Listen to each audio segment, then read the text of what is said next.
Good morning and welcome to part 2 of our lecture video series for Monday, April 17th, where we now begin our foray into thermochemistry. And today we're going to start by talking about what energy is and how we use the perspective of system and surroundings in Chem 210 to discuss how energy can either be transformed, evolved, transferred during any kind of chemical process. So let's begin with a kind of functional definition of what energy is. So those of us that are in physics might have heard this definition of energy before. Um, it's kind of the most base definition of energy. So energy is known as the capacity or ability to do work. Now, in physics, like Newtonian mechanics physics, physics 1, that's like applying a force over some distance. However, in this class, we are going to only concern ourselves with a couple of different types of work, and what's more important to know is that energy can be transformed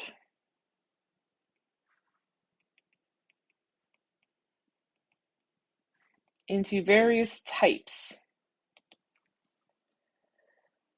So if we're talking about the ability to do work, we can do this through the exchange or kind of potential amount of energy that happens to occur in a system. So for example, we have potential energy,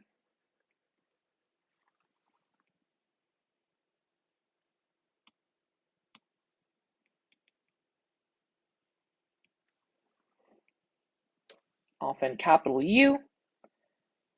This is typically associated with like the energy of your arrangement in 3D space. So there's a reason why we don't like it to store, grandma's fine, beautiful china up high, very on like on top of the fridge or something compared to down low. And that's because we have an understanding inherently that if we store something up high, then the potential for it to fall and convert all that falling energy into kinetic energy and then slam on the ground is a lot greater. So that's potential energy.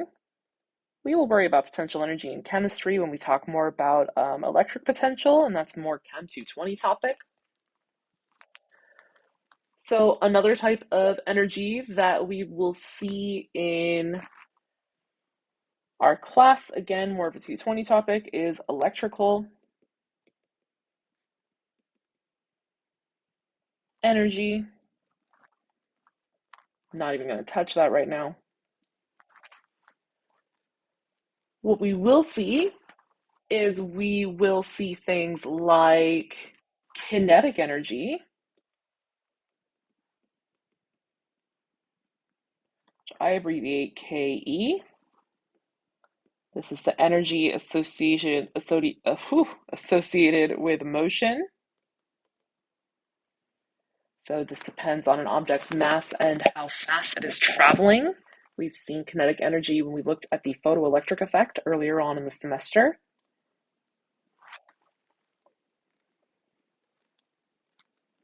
And then let's see here, we also have thermal energy,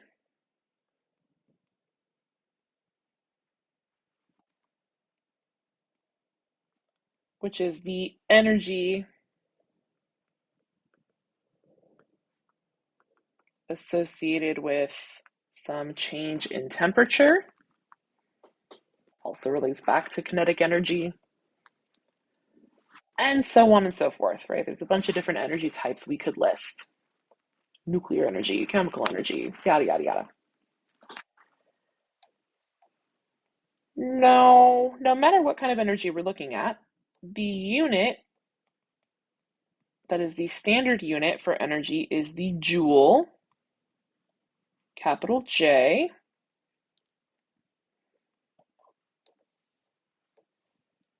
And if you recall, the first law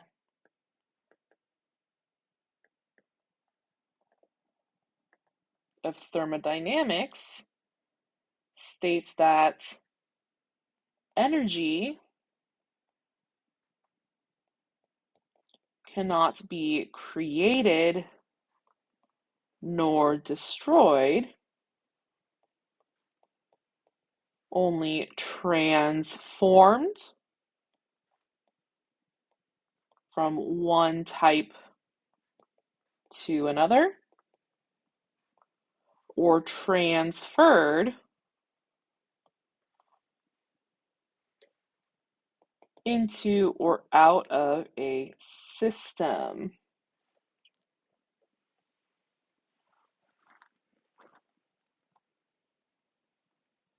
So, in general, let's say that I'm looking at some object. We might label this object the system, and the system can exchange energy with everything that's not the system, which we call the surroundings. And energy can also change between forms within the system. So here we have our transfer.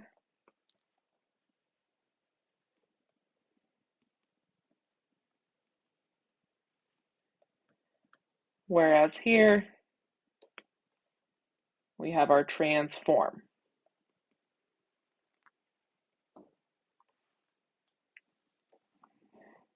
Now in chemistry, it is very important that we're super clear about what we're calling our system and what we're calling our surroundings. So in chemistry, our system is what we call our chemical system, and it is always limited to the molecules of either some kind of material or molecules reacting in some kind of reaction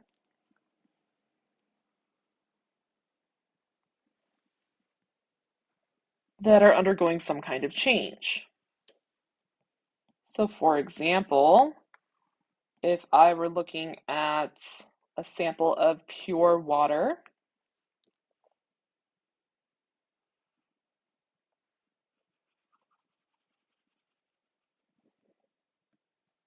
so all I had were H2O molecules in this beaker, then my system would be only those H2O molecules, which means that my surroundings include things like the atmosphere, right? So this headspace above our sample of water, since that is not our water molecules, our liquid water molecules.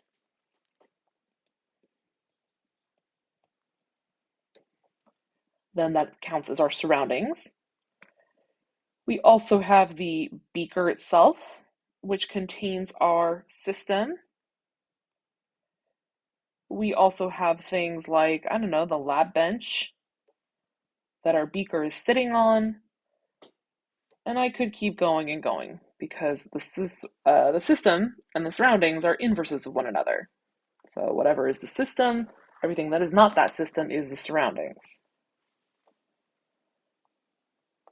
So this is the example where we have like a pure material.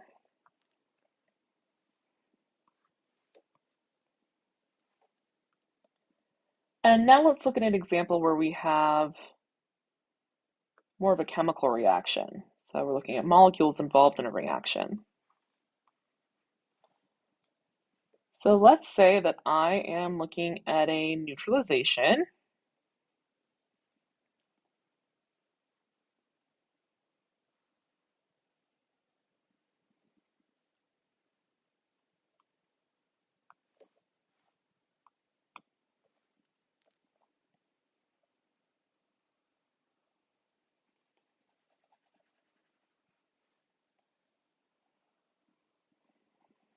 All right, let's remind ourselves about what happens in a neutralization. So recall in a neutralization, we'll probably have some spectator ions, but at its core, the net ionic chemistry of what's happening is we have H plus coming together with OH minus in a 1-to-1 ratio.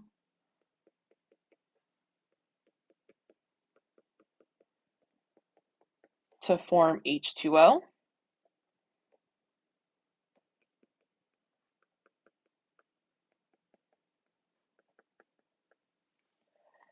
And then I might have some spectator ions in here, almost certainly I do, right? So let's say it was HCl and NaOH.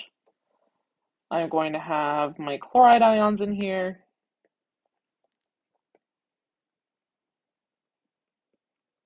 I'm also going to have my sodium ions in here. And I'm going to also now have those as spectator ions left behind.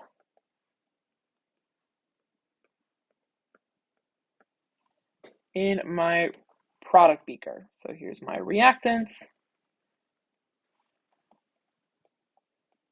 And here's my products. So what is going to count as my system in this particular chemical reaction?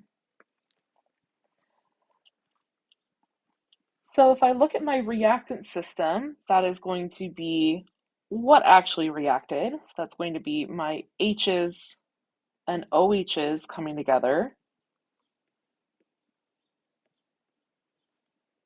to form HOH, or water.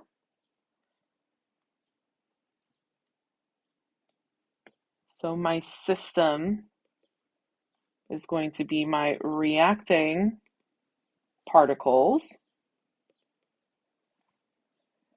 which means that everything else surrounding that is my surroundings. So that means that my surroundings are going to be my spectator ion solution. So that's all the spectator ions, my sodium and chloride ions, and my liquid water that's formed. Sorry, the original liquid water in my solution, not that's formed. I also have my beaker, again, the atmosphere.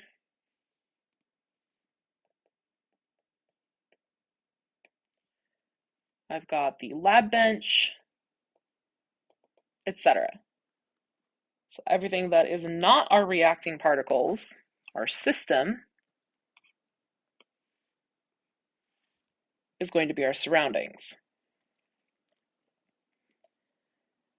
So this is very something you have to keep in mind, very important to keep in mind when thinking about like how energy is being transferred, transformed, etc. in a chemical system, because as long as we're very careful about defining what the system is, then we can be super clear about where the energy is either being transferred to or from, or how the energy is being transformed by our system.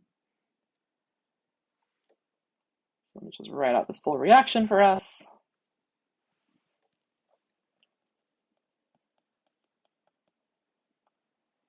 There we go.